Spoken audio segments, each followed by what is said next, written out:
Israel ಹಾಗೂ Hamas ನಡುವೆ ನಡೆಯುತ್ತಿರುವಂತಹ ಯುದ್ಧ ನಿಲ್ಲುವ ಯಾವುದೇ ಲಕ್ಷಣಗಳು ಕಾಣಿಸ್ತಾ ಇಲ್ಲ. ಇದರ ಪರಿಣಾಮ ಕರ್ನಾಟಕದ ಕರಾವಳಿಯಲ್ಲಿರುವಂತಹ ಗೋಡಂಬಿ ಉದ್ಯಮದ ಮೇಲೆ ಬೀಳ್ತಾ ಇದೆ. ಇದೇ ಯುದ್ಧ ಮುಂದುವರೆದ್ರೆ ಮುಂಬರುವ ದಿನಗಳಲ್ಲಿ ಭಾರಿ ನಷ್ಟ ಈ ಗೋಡಂಬಿ ಉದ್ಯಮ ಮಾಡಲಿದೆ. ಈ ಹಿನ್ನೆಲೆಯಲ್ಲಿ ಇದ್ರ ಬಗ್ಗೆ ಮಾತಾಡಲಿಕ್ಕೆ ನಮ್ಮೊಂದಿಗೆ ಗೋಡಂಬಿ ಉದ್ಯಮಿ ಹಾಗೇನೆ ಕಲ್ಬಾವಿ ಇಂಡಸ್ಟ್ರಿದ ಮಾಲೀಕರಾದಂಥ ಪ್ರಕಾಶ್ ಕಲ್ಬಾವಿ ಇದ್ದಾರೆ. ಅವರನ್ನೇ ಮಾತಾಡಿಸ್ತೀನಿ. ಸರ್, ಈ ಯುದ್ಧ ನಮ್ಮ ರಾಜ್ಯದ ಗೋಡಂಬಿ ಉದ್ಯಮದ ಮೇಲೆ ಯಾವ ರೀತಿ ಪರಿಣಾಮ ಬೀಳಿಸಿದೆ?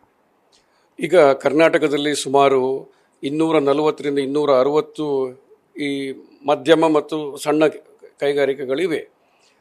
ನಾವು ಕರ್ನಾಟಕದಲ್ಲಿ ಗೋಡಂಬಿ ಉತ್ಪಾದಕರು ಒಟ್ಟು ಸೇರಿ ಸಾಮಾನ್ಯ 5 ಲಕ್ಷದಿಂದ 5,50,000 ಟನ್ನಿನಷ್ಟು ನಾವು ಈಗ ಅದನ್ನು ಪ್ರಾಸೆಸ್ ಮಾಡ್ತಾ ಇದ್ದೇವೆ.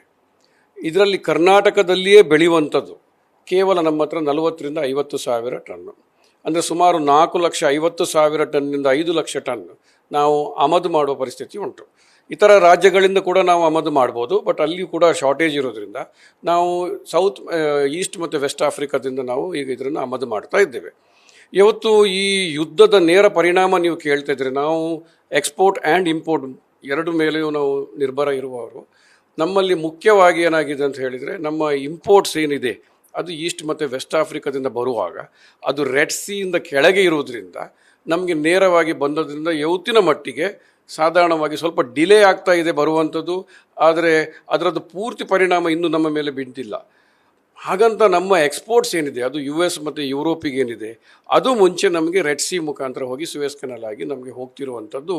ಇವತ್ತು ಅದು ದೊಡ್ಡ ಒಂದು ವಾಯೇಜ್ ಮಾಡಿ ಕೇಪ್ ಆಫ್ ಗುಡ್ ಹೋಪ್, ಅಂದರೆ ನೀವು ಆಫ್ರಿಕಾದ ಸದರ್ನ್ ಟಿಪ್ಪಿನಲ್ಲಿ ಕೇಪ್ ಆಫ್ ಗುಡ್ ಹೋಪ್ ಇದೆ, ಅದನ್ನು ತಗೊಂಡು ನಾವು ಅವ್ರ ಮುಂದೆ ಹೋಗುವಾಗ ಸಾಮಾನ್ಯ ಒಂದು 6,200 ನಾಟಿಕಲ್ ಮೈಲ್ಸ್ನಷ್ಟು ಅವರು ಹೆಚ್ಚು ಹೋಗುವ ಪರಿಸ್ಥಿತಿ ಉಂಟು.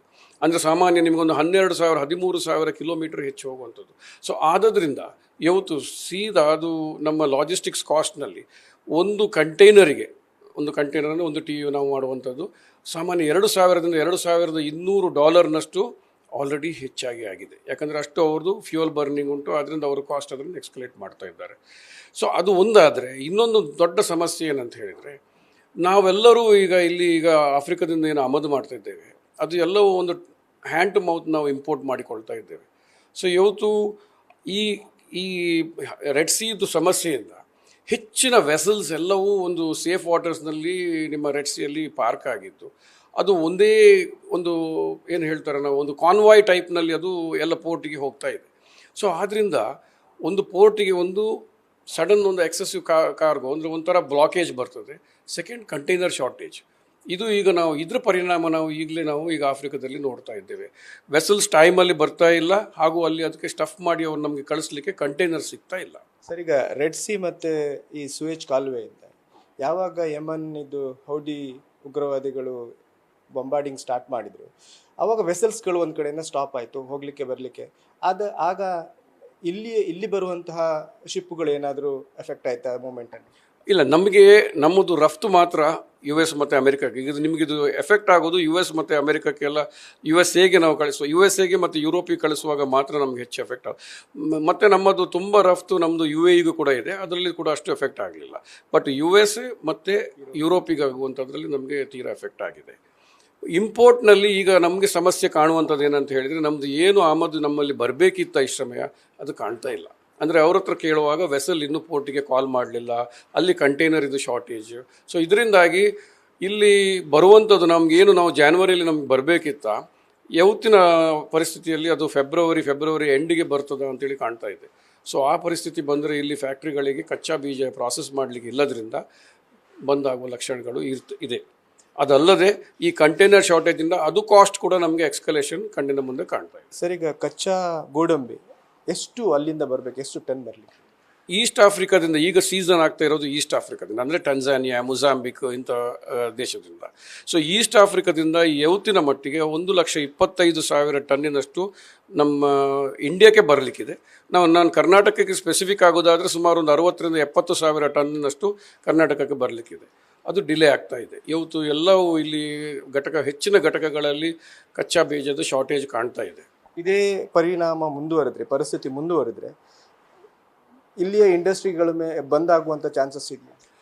ಖಂಡಿತವಾಗಿ ಅಂದರೆ ಬಂದ್ ಅಂತ ಹೇಳಿದರೆ ಅದು ಫಿನಾನ್ಷಿಯಲಿ ಪ್ರಾಬ್ಲಮ್ನಿಂದಲ್ಲ, ಬಟ್ ಈ ರಾ ಮೆಟೀರಿಯಲ್ ಶಾರ್ಟೇಜ್ನಿಂದ. ಯಾಕಂದರೆ ಇವತ್ತು ನಾವು ನೋಡ್ತೇವೆ ಜನವರಿಯಲ್ಲಿ ಕೂಡ ಮಳೆ ಬರ್ತಾ ಇದೆ, ನಿನ್ನೆದು ಕೂಡ ಇಲ್ಲಿ ಮಳೆ ಇತ್ತು.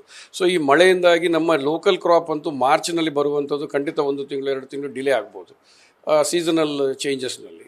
ಅದಲ್ಲದೆ ಈಗ ನಮಗೆ ಈ ಯುದ್ಧದ ಪರಿಣಾಮವಾಗಿ 1-2 ತಿಂಗಳು ನಮಗೆ ಡಿಲೇ ಆದರೆ ಬರುವಂಥದ್ದು ಖಂಡಿತ ಅದು ನಮಗೆ ಪ್ರೆಷರ್ ಹಾಕಿ ಇಲ್ಲಿ ರಾ ಮೆಟ್ ಶಾರ್ಟೇಜ್ ಆದರೆ ಕೆಲವು ಫ್ಯಾಕ್ಟ್ರಿಗಳು ನಾವು ಮುಚ್ಚಿ ನಾವು ವೆಯ್ಟ್ ಮಾಡಬೇಕಾಗುವ ಪರಿಸ್ಥಿತಿ ಬರ್ತದೆ. ನಷ್ಟ ತುಂಬ ಆಗ್ಬೋದಾ? ಇದರಿಂದ ನಮಗೆ ಮ್ಯಾನ್ ಪವರ್ ಲಾಸ್ ಅಂದರೆ ನಾವು ಏನು ಈಗ ಎಂಪ್ಲಾಯ್ಮೆಂಟ್ ರೌಂಡ್ ಇಯರ್ ಕೊಡ್ತೇವೆ ಅದು ಕೊಡ್ಲಿಕ್ಕೆ ಆಗ್ತಾಯಿಲ್ಲ, ಅದು ನನ್ನ ಲೆಕ್ಕದಲ್ಲಿ ದೊಡ್ಡ ಫಸ್ಟ್ ನಷ್ಟ. ಸೆಕೆಂಡ್ ಅಫ್ಕೋರ್ಸ್ ಯಾವುದೇ ಕಂಪನಿಗಳು ಪ್ರಾಸೆಸಿಂಗ್ ಮಾಡದೆ ಕ್ಲೋಸ್ ಮಾಡಿಟ್ರೆ ನಮಗೆ ಬಡ್ಡಿ ದರ ಬ್ಯಾಂಕ್ದು ಎಲ್ಲ ನಡೀತಾ ಇರ್ತದೆ. ಅದರಿಂದ ಅದು ಖಂಡಿತವಾಗಿ ಇಂಡಸ್ಟ್ರಿಗೆ ಒಂದು ದೊಡ್ಡ ಹೊಡೆತ ಬರ್ತದೆ ಅಂತ ಕಾಣ್ತಾ ಇದ್ದೀವಿ. ಈ ಒಂದು ಬಿಕ್ಕಟ್ಟನ್ನು ಸರಿಪಡಿಸುವ ನಿಟ್ಟಿನಲ್ಲಿ ಕೇಂದ್ರ ಸರ್ಕಾರಕ್ಕೆ ನೀವು ಏನು ಅಪೀಲ್ ಮಾಡಿ? ಇದು ಹೌದೀಸ್ ಮತ್ತು ಅಲ್ಲಿ ಯಮನ್ನಿಂದ ನಮಗೆ ಆಗ್ತಾ ಇರೋ ಇದರಿಂದ ನನ್ನ ಲೆಕ್ಕದಲ್ಲಿ India has to prevail on Israel and ಹಮಾಸ್ನಲ್ಲಿ ನಾವು ಈ ಯುದ್ಧವನ್ನು ಆದಷ್ಟು ಮಟ್ಟಿಗೆ ಅವರು ಇದರಲ್ಲೊಂದು ಸೊಲ್ಯೂಷನ್ ಹುಡುಕಿದರೆ India can act as a mediator and able to resolve it, then only this problem will stop. ಇಲ್ಲದಿದ್ದರೆ ಇದು USA ಅವರೀಗ ಹೇಳ್ತಾ ಇದ್ದಾರೆ ನಾವು ಎಸ್ಕಾಟ್ ಕೊಡ್ತೇವೆ, ನೀವು ರೆಡ್ ಸಿ ಮುಖಾಂತರನೇ ಹೋಗಿ ಅಂತ. But in spite of that it is not completely successful. So ಆದುದರಿಂದ India has to play a critical mediating role ಅಂತ ಹೇಳ್ಬೋದು. ಯಾಕಂದರೆ today India is accepted as a global leader. ಅದರಿಂದ ನಮ್ಮ ಮಾತಿಗೆ ಬೆಲೆ ಇದೆ. ಅದನ್ನು ನಾವು ಮಾತಾಡಿಕೊಂಡು ಈ ಮೀಡಿಯೇಟ್ ಮಾಡಿ ಇದನ್ನು ರೆಸೊಲ್ಯೂಷನ್ ಮಾಡಿದರೆ ನಮಗೂ ಇದರಿಂದ ಗುಣ ಖಂಡಿತವಾಗಿ ಬರ್ತದೆ ಅಂತ ಕಾಣ್ತದೆ. ಧನ್ಯವಾದ. ಇದು ಪ್ರಕಾಶ್ ಕಲ್ಬಾವಿ ಅವರ ಮಾತು. ಕೇಂದ್ರ ಸರ್ಕಾರ ಇದರನ್ನ ಗಮನ ಹರಿಸಬೇಕು. ಯಾಕಂತ ಹೇಳಿದ್ರೆ ಇದು ಮುಂಬರುವ ದಿನಗಳಲ್ಲಿ ಗೋಡಂಬಿ ಉದ್ಯಮದ ಮೇಲೆ ಭಾರಿ ಪರಿಣಾಮ ಬೀರಲಿದೆ. ಮತ್ತು ಈ ಒಂದು ಪರಿಣಾಮಗಳನ್ನು ದೂರ ಮಾಡಲಿಕ್ಕೆ ಕೇಂದ್ರ ಸರ್ಕಾರ ಈ ಪರಿಸ್ಥಿತಿಯನ್ನು ಗಂಭೀರವಾಗಿ ಪರಿಗಣಿಸಿ ಈ ಒಂದು ಏನು ಬಿಕ್ಕಟ್ಟಿದೆ ಅದನ್ನು ಪರಿಹರಿಸುವ ನಿಟ್ಟಿನಲ್ಲಿ ಗಮನ ಹರಿಸಬೇಕಾಗಿ ಹೇಳಿದ್ದಾರೆ. ಕ್ಯಾಮರಾಮನ್ ಪ್ರಶಾಂತ್ ಅವರೊಂದಿಗೆ Kiran Sirsika, News First, Mangaluru. News First ನಿರ್ಭೀತಿಯಿಂದ ನಿಮ್ಮ ಪರವಾಗಿ.